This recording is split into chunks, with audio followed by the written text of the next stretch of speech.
Welcome to my YouTube channel learning with dignity. My name is Garima. आज हम करेंगे class 9th English NCERT beehive का chapter 5 the snake and the mirror. And this humorous story is about a doctor, a snake and a mirror. So let's start the story. First point. Has a snake ever coiled itself round any part of your body? A full-blooded cobra. All of us fell silent. The question came from the homeopath doctor.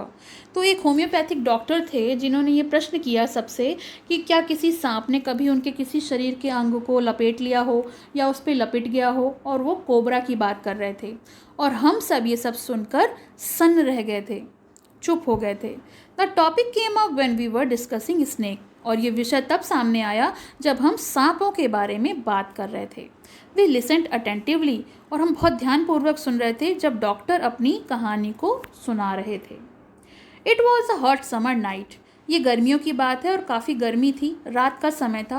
रात के लगभग 10 बजे थे। I had my meal at the restaurant and return to my room. मैंने अपना रात का भोजन रेस्टोरेंट में किया और अपने कमरे में वापस आ गया। I heard a noise from above as I open the door. तो मुझे ऊपर से कुछ आवाज़ सुनाई पड़ी और मैंने दरवाज़ा खोला। The sound was a familiar one. जो आवाज़ आ रही थी वो काफ़ी जानी पहचानी थी। One could say that the Reds and I share the room. कि कोई भी कह सकता है कि जो चूहे हैं और मैं हूँ एक ही कमरा शेयर करते हैं, क्योंकि चूहे अक्सर आते जाते रहते थे मेरे कमरे में। I took out my box of matches and lighted the kerosene lamp on the table.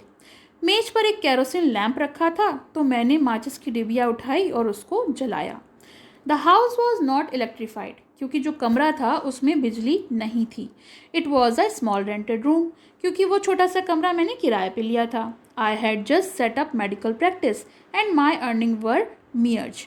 और मैंने अभी अभी मेडिकल प्रैक्टिस स्टार्ट की थी और मेरी कमाई कुछ ज़्यादा नहीं थी। I had about 60 rupees in my suitcase. मेरे सूटकेस में लगभग 60 रुपये थे, along with some shirts and dhoti, और जिसके साथ कुछ शर्ट थी, कुछ धोती थी और एक सोलेटरी, एक अकेला ब्लैक कोट था जो कि मैंने पहन रखा था। Third point, I took off my black coat.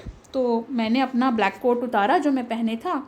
White shirt पहनी थी उसके अंदर तो वो उतारी। And not so white vest, और ज़्यादा सफ़ेद नहीं, पीली सी एक वेस्ट बनियाइन थी जिसको उतार कर मैंने उनको टांग दिया। आई open the 2 Windows in the room. और मैंने अपने कमरे की 2 खिड़कियों को खोला।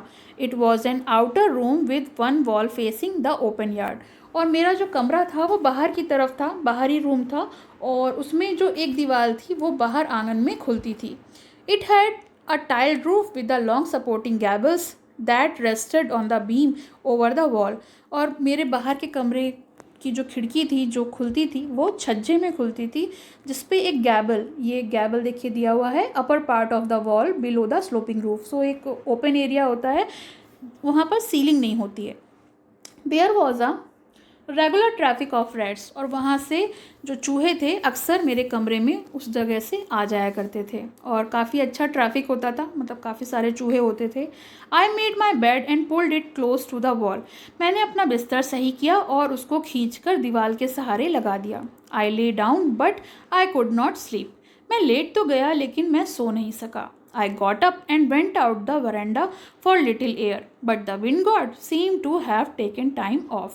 मैं उठा और बरांडा में थोड़ी हवा लेने के लिए चला गया कि मुझे शायद थोड़ी हवा लगे, थोड़ा अच्छा फील हो, लेकिन भगवान जी जो थे यानी वायु महाराज वो वहाँ से तब तक जा चुके थे। हवा बिल्कुल भी नहीं चल रही थी, वायु देवता छुट्टी पर थे। I went back into the room and sat down on the chair. मैं वापस कमरे में गया और कुर्सी पर बैठ गया। I opened the box beneath the table and took out a book, the Matria Medica. और फिर जो मेज के नीचे एक डब्बा रखा था, बॉक्स रखा था, उसमें से मैंने एक किताब निकाली जिसका नाम था materia medica. I opened it at the table. और मैंने उसे मेज पर उसे खोला और उसके पास में एक लैंप रखा था, एक बड़ा सा शीशा रखा था, और शीशे के बगल में एक छोटी सी कंघी रखी थी। स्मॉल कॉम मतलब छोटी कंघी रखी थी मिरर के पास। One feels tempted to look into the mirror when it is near one. और कौन नहीं चाहेगा अपने आप को निहारना जब पास में एक शीशा रखा हो। वैसे भी आते जाते अगर हम लोग को शीशा दिखाई पड़ता है तो हम एक नज़र उस पर डाल लेते हैं। सो आई टुक अ लुक, तो मैंने भी देख लिया। In those days I was a great admire of beauty and I believed in my making my self look and handsome. और उन दिनों में मैं काफ़ी प्रशंसक था खूबसूरती का, और मेरा ऐसा मानना था कि मैं भी काफ़ी हैंडसम दिखता हूँ। I was unmarried and I was a doctor. मैं कुंवारा था, मेरी शादी नहीं हुई थी और मैं डॉक्टर था। I felt I had to make my presence felt. और मैं ये भी कोशिश करता था कि जब मैं कहीं जाऊँ तो मेरी उपस्थिति को लोग महसूस करें, मुझे लोग नोटिस करें।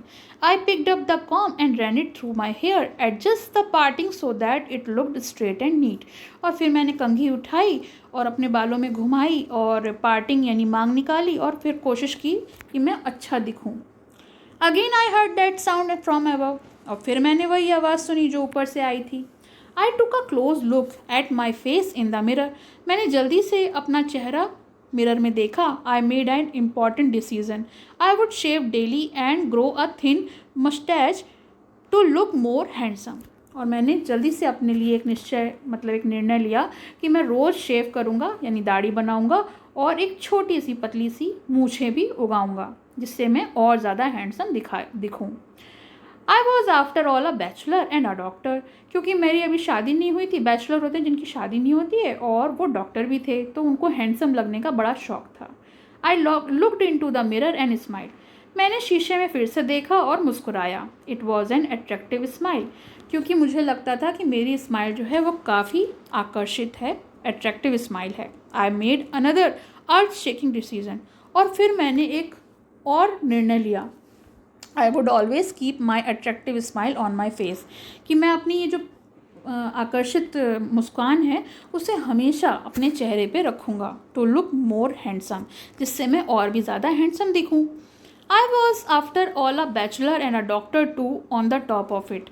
और फिर से मुझे लगा कि आफ्टर ऑल मैं एक बैचलर हूँ, मैं डॉक्टर हूँ, और मुझे हैंडसम लगना ही चाहिए। Again came that noise from above. और फिर से वही आवाज़ आई। यानी 2 बार डॉक्टर ने उस आवाज़ को नज़रअंदाज किया, लेकिन वो आवाज़ फिर से ऊपर से आई। I got up, paced up and down the room. मैं उठा और मैंने फिर उसको रूम के बाहर जाके देखा। Then another lovely struck me. और फिर मेरे दिमाग में एक और बड़ा प्यारा सा विचार आया। I would get married to a woman doctor who had plenty of money and a good medical practice. तो मेरे दिमाग में आया कि अब मुझे शादी करनी होगी, और मैं शादी करूँगा एक वुमेन डॉक्टर से, यानी जो लेडी डॉक्टर हो और उसके पास खूब सारे पैसे हों और उसकी बढ़िया मेडिकल प्रैक्टिस चलती हो।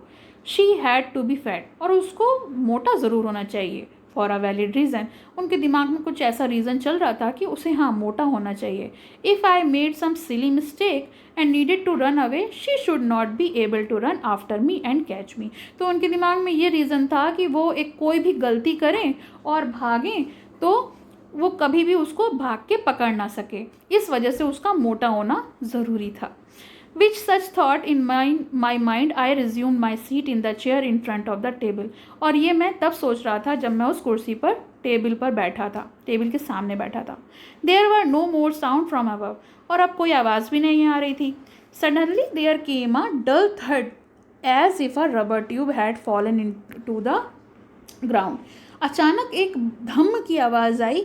ऐसा लगा जैसे कोई रबर की ट्यूब जो है वो गिरी, और वो ज़मीन पे आके ऊपर से गिरी। Surely nothing to worry about.